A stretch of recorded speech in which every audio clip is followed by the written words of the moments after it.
augmented reality, which I touched on before, is really my favorite technology right now. I think virtual reality is a little bit too far out, and I don't really envision a sci-fi world where we're strapped into these headsets and our bodies have become useless because we're just completely immersed in this virtual world. I mean, people who have teenagers might disagree, but at the same time, I think that we do really care about IRL experiences, and augmented reality is a great way of bringing the digital into our physical world and layering it.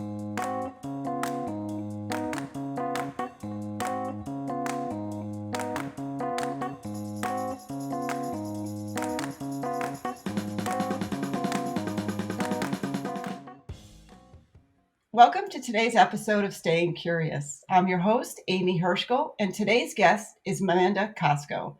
Amanda is a future-focused entrepreneur with a decade of experience in journalism and marketing. I've had the pleasure of working with Amanda a few years ago, and she is always at the intersection of where fashion meets technology.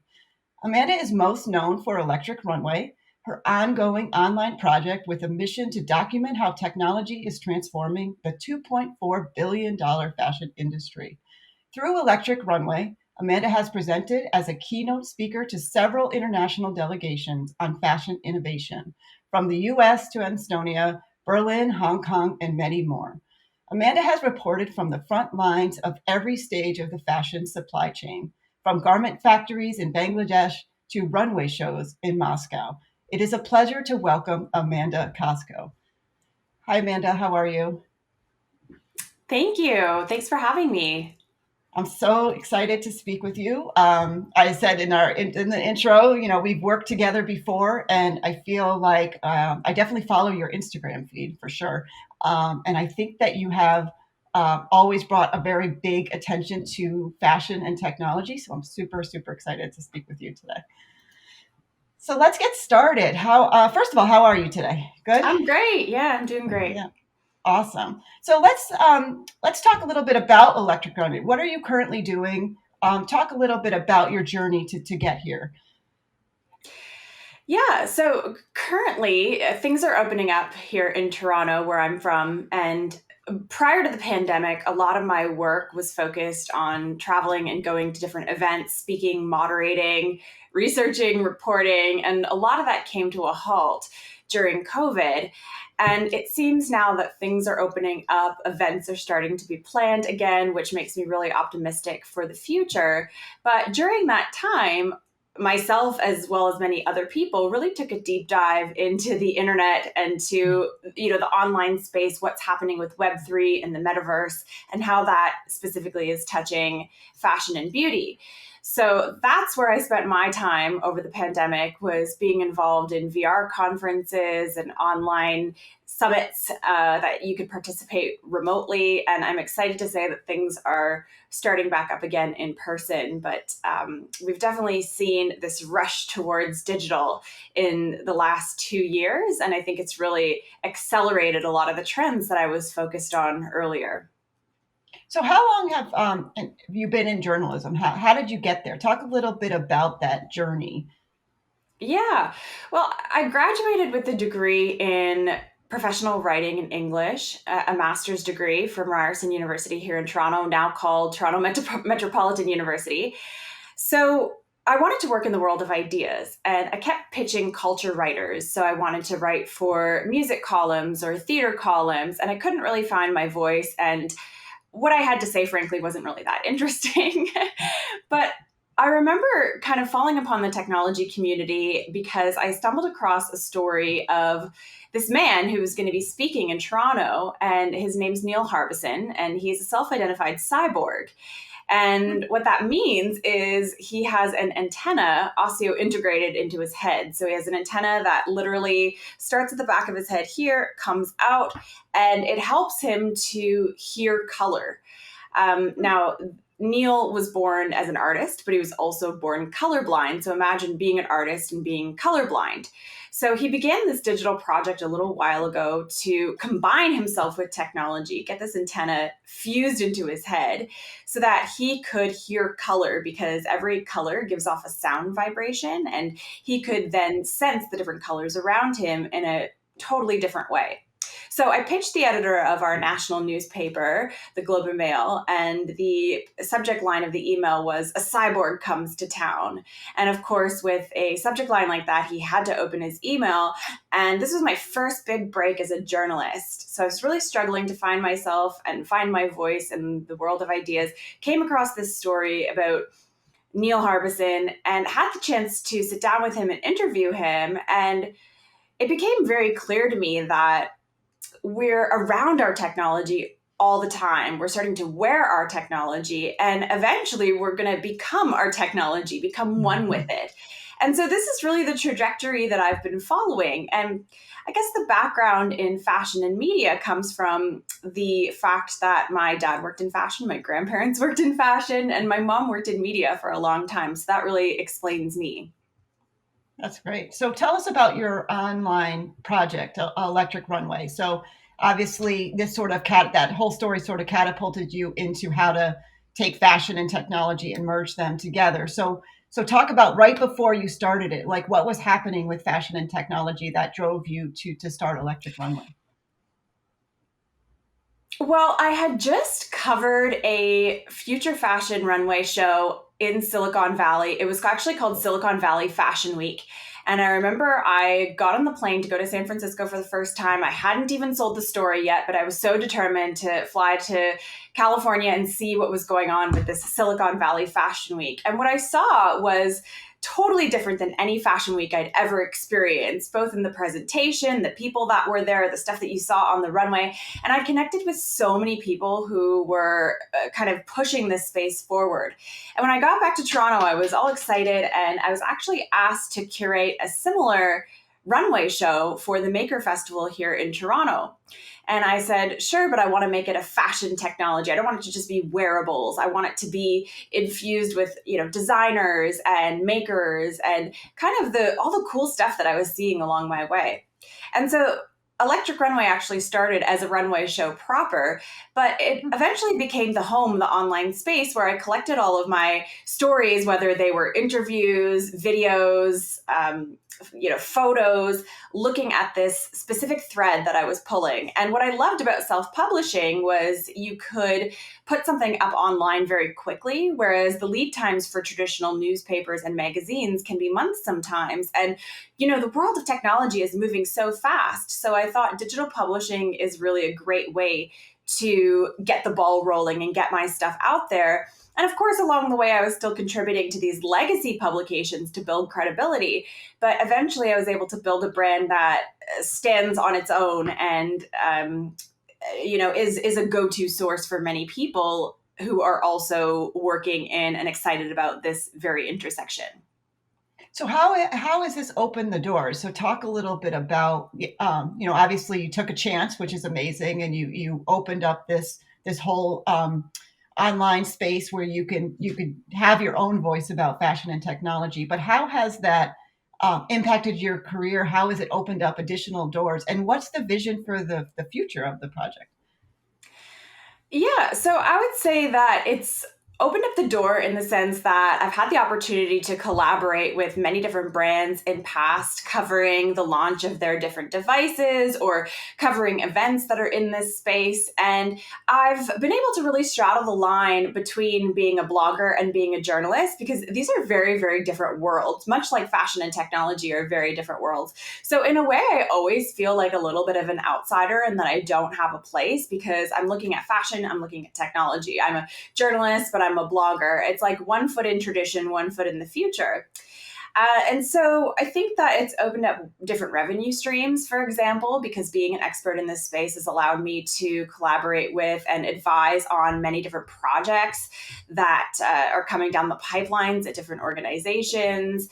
Lend my expertise and my knowledge from traveling around the world to different companies that are trying to get going in this space. And I think that's the other thing that I really have to highlight is the travel. So being invited to participate in several international delegations around the world to speak on the future of fashion, to meet others who are also collaborating on the future of fashion. It's great life experience, but it's also great research, because what I learned was in New York and Toronto, when we say fashion tech, it means something very different than when you say fashion tech in Bangladesh or fashion tech in Manila. And so my experience became really colored by these different places that I was traveling to. And I, thought that this would just be a niche thing that I would do for a little while, but it kind of turned into this never ending story because there's so much happening in this space. And it turns out that that thread that I began to pull early in 2015 seems to be never ending, and there's more to unravel, always and always. So, yeah, I think it's it's been a It's whirlwind, been a journey. honestly. Yeah, So before we get into a sort of today, I'm very curious about 2015. Like, when you started this and you started to get asked to go to all of these different countries, what was the technology that people were interested in hearing about? Like you had said, touch a little bit more on like what the technology was of interest in Bangladesh versus New York City or Toronto. Like, how did the journey start? Like, what was that yeah. technology back then? So I started focusing on wearables and technology on the body, and that really has to do with where I am, which is Toronto. Toronto is the home to Steve Mann, who is the father of wearable technology, the inventor of the iTap glasses device, which many people have said that was what Google copied when they went and made Google Glass. And there's many startups in Toronto that are very invested in wearables. Montreal is the capital of smart fabrics, with companies like Hexoskin creating soft sensors that can be woven into textiles. So it was very much wearables and technology on the body. But then I went to New York, and they were very interested in retail tech. They were all about consumer experiences and shopping and online apps and things like that. Then I went to San Francisco, and it was about like Burning Man costumes and light up stuff like self-expression and creativity just really coming to light. And what really surprised me was, here I was talking about wearables and light up costumes, and I went to Bangladesh, and I remember getting interviewed by a reporter from a local newspaper. And his first question to me, and he looked at me dead serious, and he said, okay, but what we need to know is how many jobs are going to be replaced by how Oh, many robots and in how long. So their concern and anxiety was definitely around automation, and how automation leads to in their mind, the replacement of garment workers. And when you have 80 to 90% of your economy that is based on garment work, like in Bangladesh, then of course that's an anxiety. Of course mm. you're thinking about this top of mind. In Manila, they were very much focused on branding and brand development and how to build the brand of the Philippines alongside the brand of some of these emerging designers that perhaps don't get enough credit on the world stage, right? Because the 4 fashion weeks around the world really tend to skip some of the countries that have great talent coming out of it. And the adventure just continued as I was traveling to the Netherlands and to Estonia. Everyone was kind of on the same wavelength, but just like, different dialects and flavors change as you travel, I found that the concern or the worry with fashion technology was different wherever you were in the world. And so have you, since COVID, obviously you weren't traveling, but I'm assuming people were still reaching out for information. And then obviously today there's a massive explosion of a completely separate, like different types of technology. But are you still seeing that worry with about automation and technology, or do you feel like from a supply chain perspective, people have adopted automation before, then we'll start to talk about the digital fashion thing. But are you still hearing that worry? Are you still hearing that concerns in other parts of the world? Well, I think the pandemic was a great lesson in supply chain and just how interconnected we all are. My contacts in Bangladesh were saying that, we've now fulfilled these orders and we're not being paid for them. These are garment factory owners. And, there's a big uprising with, the way that we treat labor in other parts of the world, and the way that we source things and how we get things to stores as quickly as we can. I think it was massively disrupted. And if you were trying to buy any, furniture during the pandemic, you saw you felt the supply chain crunch, or even toilet paper at some points in the world. So definitely the concern about automation, but just basic human rights as well, were really stress tested during the pandemic. I think now there is a sense of optimism among the fashion industry about what the future holds. And I think that many of the same people who ignored the dot-com boom and were slow to get websites, were slow to adopt e-commerce, are now still working in high-level strategy positions, and they remember missing that train, and they felt like they were left behind. And so I think fashion brands today are more excited to embrace technological change because they don't want to get left behind again. Yeah, so let's talk about those technologies. What are the primary technologies that are driving the fashion industry now in this the more digital age after COVID? Well, right now, I'm obsessed with looking at digital products and digital experiences.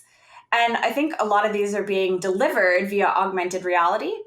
But I'll just kind of speak to them in turn. So, digital products, meaning fashion that exists only digitally and never physically.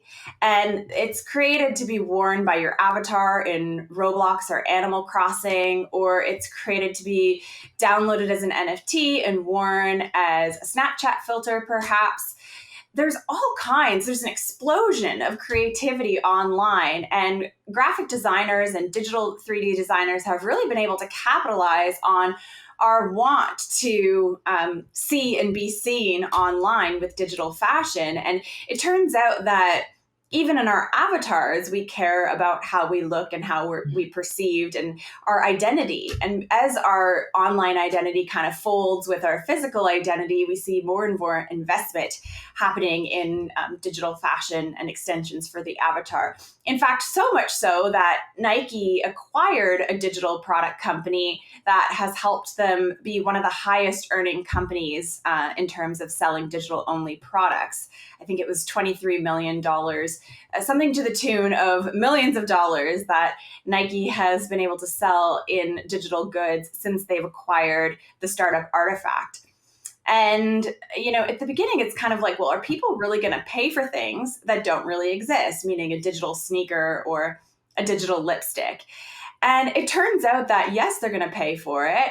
And it kind of throws into question the whole idea of value and where do certain brands derive their value from? Because, of course, when you're buying a luxury brand, let's say, you're not just paying for the cost of the labor and the raw materials, you're also paying for the allure of the brand.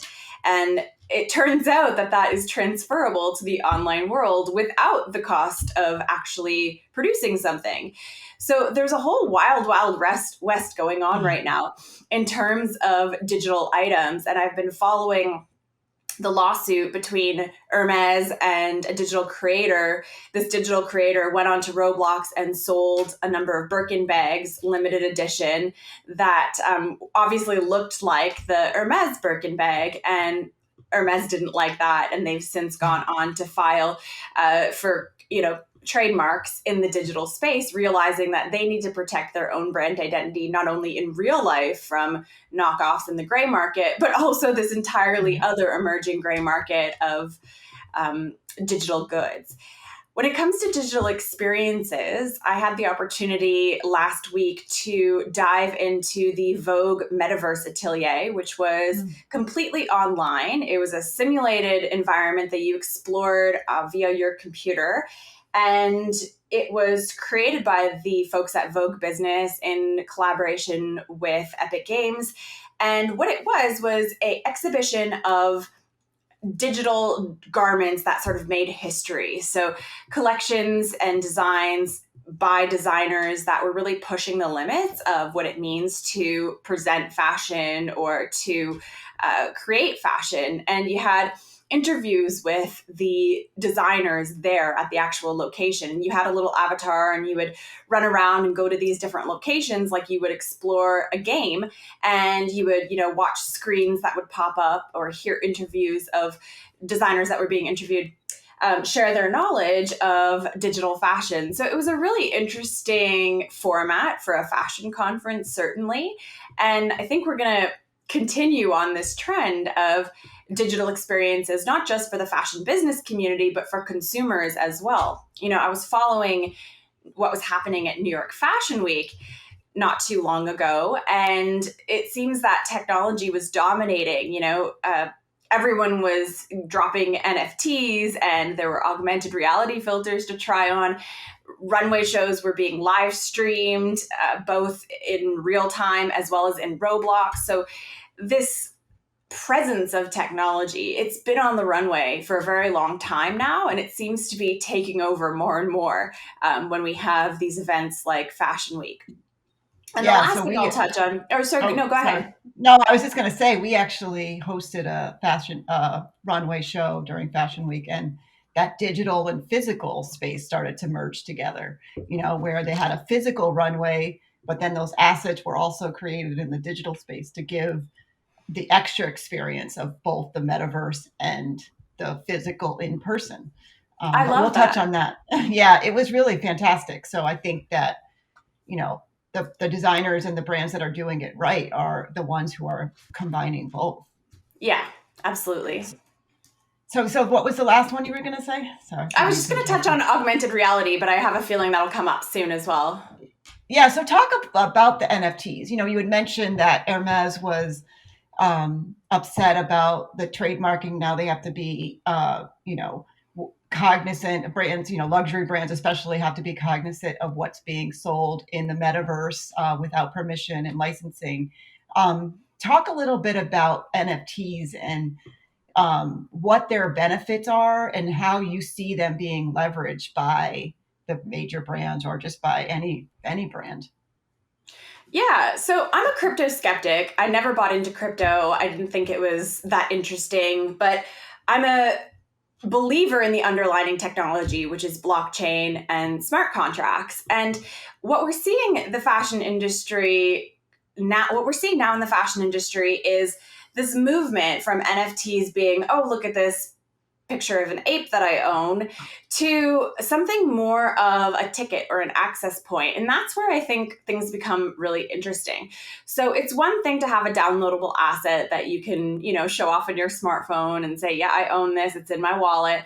But I think it's an entirely different thing to have a use case for that NFT. And maybe that use case is augmented reality jewelry that you can access on your Snap camera, but you can only access it if you own the NFT. So this is like an exclusive filter that only NFT holders have. Or perhaps as an owner of the NFT, you're now invited to every opening party or runway show that this brand decides to throw in your local area. You're going to be invited to that party, right? So it's kind of becoming like a ticket to a club. And what's really interesting beyond NFTs from luxury brands is how emerging designers are creating and issuing NFTs as a way to rally support around their brand. So as an NFT holder, you're not only getting access to these exclusive benefits, but you're also supporting that brand in a way that you perhaps couldn't before. So I think that there's a lot that's going to happen in this space. There's a lot that has been happening in this space. You can't keep up with the number of fashion NFTs that are being dropped and released. There's just hundreds of them every day. But I think that the ways that different brands are experimenting with access and fostering community around NFTs, that's what I think is going to be really sticky in the future. Yeah, and it's also been talked about a lot with NFTs. It also gives the ability for transparency and authenticity. These designers work for these big brands and never get any credit. So now, if they go off and they build these things, you could put, almost like metadata, meta tagging to these items so that their name always travels. And then you could also follow and track, whether it be an NFT that gives you access to a metaverse, or it's an NFT that gives you access to, like you talked about, that Vogue show. It gives you access to that, and maybe there's a physical garment attached to that. And now all of this starts to play in, which is interesting that you started in wearable technology, because now that's almost going to come back full circle in that that wearable might have the invisible scan item on it that, authenticates the garment, and just becomes, everything starts to be tried in little pockets, and then starts to kind of merge together as to where we end up landing. Yeah, it's interesting that we're coming back to IoT. And one of the other technologies that I've been following very closely is NFC, which is different than NFTs. So non fungible tokens are different than near field communication, which you mentioned, like having something that you could scan in your jacket. Well, that is what NFC, pardon me, completely enables, so that your blouse, for example, could have a means of authenticating itself, a means of telling you who the previous owner was if it was a secondhand item, let's say, or a means of telling you its care instructions. So I think we're seeing with many brands that clothing is coming to life, and the opportunities for marketing and consumer engagement are really just endless. Yeah. So talk a little bit about where, you work with a lot of major brands, you work with a lot of smaller brands. Talk a little bit about some of the successes you're seeing with these brands trying to implement technology, where they're coming to you most now, for support. Yeah, so Electric Runway offers innovation consulting. We basically work with the most innovative brands to future proof business strategies and help startups on their runway to success. So I've had the opportunity to consult Fortune 500 brands as well as solopreneurs and entrepreneurs just starting out, and to help them really understand the fashion tech landscape. Because as you can imagine, someone who's been in this space and covered it exclusively for the last 7 years, there's a world of knowledge that can be unlocked. So if a client is looking to launch a smart mirror product, I can tell them a lot about smart mirrors in an hour, and it would probably take them a long time to learn all of that unless they went back and watched all of my YouTube videos, which are readily available as well. But just this like kind of aerial perspective that I have on the industry, and not only from a North American perspective, but because of all the travel that I've done and the publications that I'm following, I feel like I have a global perspective on the industry and where things are headed. And so that's where the innovation consulting comes in. And that's where I'm able to really put what I've learned along the way on this journey to work in a really valuable way to these organizations. And it works the other way as well. So if there's a fashion company that's looking to implement new technology, they could spend years searching for that one specific provider to make that augmented reality activation come to life. Or I can just tell them, this is who you should go with. These are the suppliers that you can trust, or these people are really good at 3D and so on. So over the years, recording on the Electric Runway podcast, which is my podcast, and creating my YouTube videos, I've had the chance to expand my network, which allows me to be a little bit of a matchmaker sometimes. And that feels really good when I can put people together who really need one another's services, and you get to see magic happen. A recent example of that was Juliana Bass, who is a American designer, came to me and said, I want a color changing fabric on the runway. I want to send a dress down the runway in one color, and by the time it comes back, I want it to be a different color. And I said, well, Juliana, that's very imaginative, but it doesn't exist. I could tell you it doesn't exist on the market, but if it could exist, Madison Maxey is the person who would be able to create it. And I was able to put her in touch with Madison Maxey from Lumia. And sure enough, they went together and developed this disappearing ink. So the dress that eventually went down the runway at New York Fashion Week started out white and ended up purple. And I think it was so fascinating that I was able to broker a connection, but they were really able to combine their expertise and also push the boundaries of what is even possible. Because when she originally came to me, I said, that's not possible right now, but here's the person who could make it possible. And they did. I think that was so astounding. And I had the privilege of sitting front row at New York Fashion Week to see that dress come down the runway and seeing all those kind of months of back and forth really come to fruition. So it's special when these things come to life and you get to be a part of it and witness it. Yeah, and I think it's also very important because there's so many people. I mean, obviously, we're a technology company, and we focus on what we focus on. But there's so many technologies out there that if you don't partner with your customers, or you don't have that relationship to be able to build them up, to be able to guide them the right way, and all you're doing is just saying this technology, this technology, this technology, they're never going to succeed. They Yeah. need that broker, the Yeah. person who's helping them build the relationships and understand what is happening so that the technology actually is sustainable. I mean, there's Yeah, so much and so it technology makes out there. sense. And so it makes Yeah. sense, right, for that audience. I think that as someone who I don't consider myself a technologist, I'm not a fashion designer. I'm really like a hybrid creature, and I can speak both languages. You know, if you go to a technology conference, it's very different than if you go to a runway show. It's a different crowd, it's a different sentiment, but being able to kind of move between worlds is something that I've always been good at, and in this case it's worked out to my advantage because I can have that conversation with the fashion folks, but then I could also translate that, if you will, into Yeah. technology and back and forth. That's great. So, so give me two technologies you're most excited to see evolve and become adopted by the industry.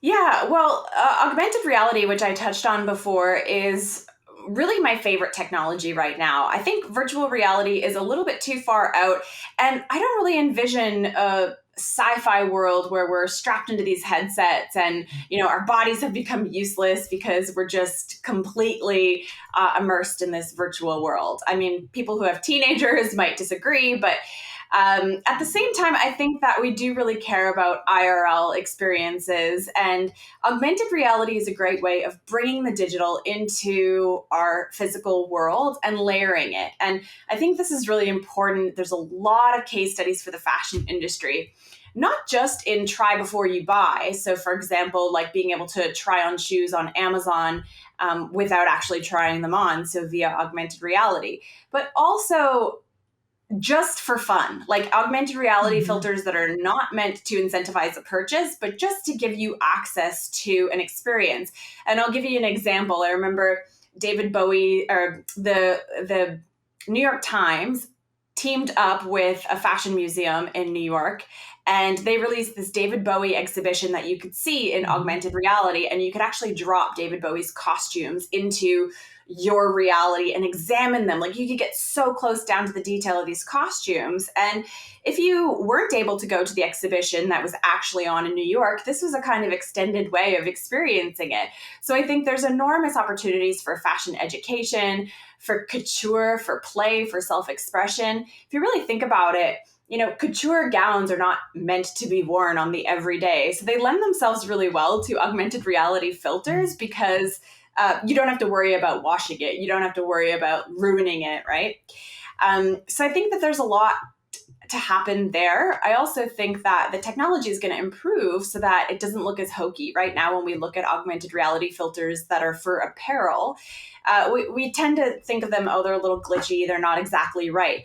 That's how it started a long time ago with face tracking filters that have now evolved so much so that you can't even tell if somebody's wearing a face filter or a makeup filter. And so I do think that that's going to be the future of fashion, is being able to try things on in augmented reality. We're going to have our meta wardrobe as well as our regular wardrobe, and perhaps you'll have specific items of clothing that unlock specific augmented reality experiences that can only be viewed through that garment. So I think that there's enormous potential here, again, for media, for marketing, but just as a communication tool. Like, fashion was a subtle, and maybe not so subtle, but it was a covert communication tool before, and now it's actually been giving it a voice. It's been given this digital life, and I think that there's a lot there that I'm going to continue to follow anyways. The other technology I would say is artificial intelligence, and I'm not just talking about artificial intelligence designing fashion, because we've definitely seen that,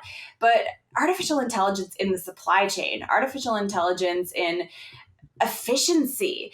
I've always said that the fashion has a data problem. When you look at companies like H&M that are sitting on billions of dollars of unsold inventory, it's not because they're dumb, it's because they don't have data. And if they had the bright data scientists on board and they've hired them to try and solve this, then they could use AI to make better purchasing decisions, ordering decisions, trend forecasting, even on-demand manufacturing, which I know some H&Ms are now trying. This is all going to be enabled by artificial intelligence. And I think the reason it doesn't get as much attention as AR and VR is because it's not as sexy and in your face, but it's definitely behind the scenes and it's happening. So AI is definitely another technology I'm going to keep following over the next couple of years. Yeah, that's one of our favorite technologies.